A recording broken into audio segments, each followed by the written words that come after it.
Smart meter લગાવવા ગયેલા કર્મચારી પર વધુ એક હુમલાની ઘટના સામે આવી છે. કોસાળ આવાસ ખાતે સ્માર્ટ મીટર લગાવવા ગયેલા ડીજીવીસીએલ અને એલેથિયા કંપનીના કર્મચારીઓ પર જીવલેણ હુમલો કરતા અફરાતફરી મચી ગઈ હતી. હુમલાની ઘટના બાદ સ્પષ્ટ થઈ ગયું કે અસામાજિક તત્વો પર પોલીસનો ડર રહ્યો નથી. હાલ પોલીસે એક મહિલા સહિત 4ની ધરપકડ કરી છે. સુરતમાં ડીજીવીસીએલ કંપની અને અલેથિયા નામની પ્રાઇવેટ કંપનીના કર્મચારીઓ સ્માર્ટ મીટર લગાડવાનું કામ શહેરભરમાં કરી રહ્યા છે. સ્માર્ટ મીટરને લઈને લોકોમાં હજી પણ ઘણી બધી માન્યતાઓ હોવાને કારણે સ્થાનિક લોકો અને કંપનીના કર્મચારીઓ વચ્ચે ઘર્ષણની ઘટના સામે આવતી રહે છે.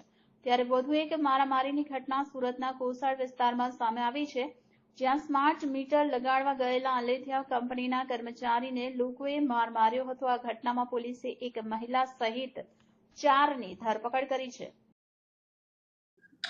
હું MM Patel, additional chief engineer, corporate office, Surat.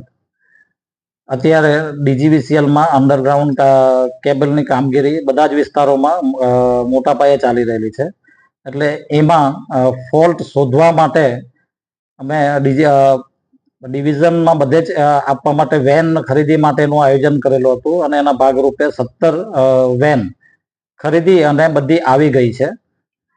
એ જે વેનનું ખાસિયત એવી છે કે તમને અંડરગ્રાઉન્ડ કેબલનું ફોલ્ટનું લોકેશન એક્ઝેક્ટ શોધી આપે છે કે અહીંયાથી આટલા અંતરે આટલી ઊંડાઈએ, અને અમે જે પ્રેક્ટિકલ ટેન્ડર વખતે જે કરેલા એમાં એ જ રીતે અમે જોયું પણ છે.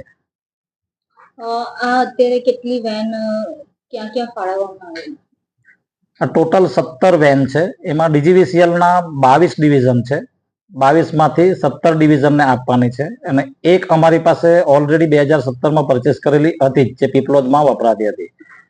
એટલે એ જૂની વેનને અમે પીપલોદને નવી આપી અને જૂનીને ધરમપુર ટ્રાન્સફર કરી છે કે જ્યાં અંડરગ્રાઉન્ડ કેબલ ઓછા છે એટલે જૂની ત્યાં ચાલે. એટલે વલસાડમાં એક જૂની અને 4 નવી. એટલે વલસાડ એટલે સર્કલ અમારું કહેવાય, એટલે નવસારી જિલ્લો પણ એમાં આવે અને ડાંગ જિલ્લો પણ આવે. સુરતમાં 4, ભરૂચમાં 4 અને સુરત રૂરલ એટલે બારડોલી, વ્યારા અને કીમ, કડોદરા એ 4. સુરતમાં ક્યાં ક્યાં આપેલું છે? સુરતમાં રાંદેર, પીપલોદ, પાંડેસરા. એમાં પાંડેસરામાં અમારા 2 ડિવિઝન છે, ઇન્ડસ્ટ્રીયલ અને અર્બન, એટલે બંનેને એક એક આપેલી છે. એ લોકોનું નેટવર્ક વધારે છે. આ જે વેન છે એની કિંમત કેટલી છે? એક વેનની કિંમત 1,82,00,000 છે. અને એમાંથી 1,82,00,000માંથી મેઇન જે ઇન્સ્ટ્રુમેન્ટ છે એ 1,10,00,000 જેવું મેગર કંપનીનું એની કિંમત છે, જે મેઇન કેબલ ફોલ્ટ શોધવા માટે. આ જે વેન ખરીદી કરવામાં એ મેઇન કઈ કંપની દ્વારા છે અને ક્યાંથી ને મંગાવવામાં આવ્યું છે? આની ટેન્ડર પ્રોસેસમાં હાઈટેચ કંપની નાસિકની છે, જે અમારી ટેન્ડરની પ્રોસેસમાંથી ફાઇનલી એને ઓર્ડર આપવામાં આવ્યો છે.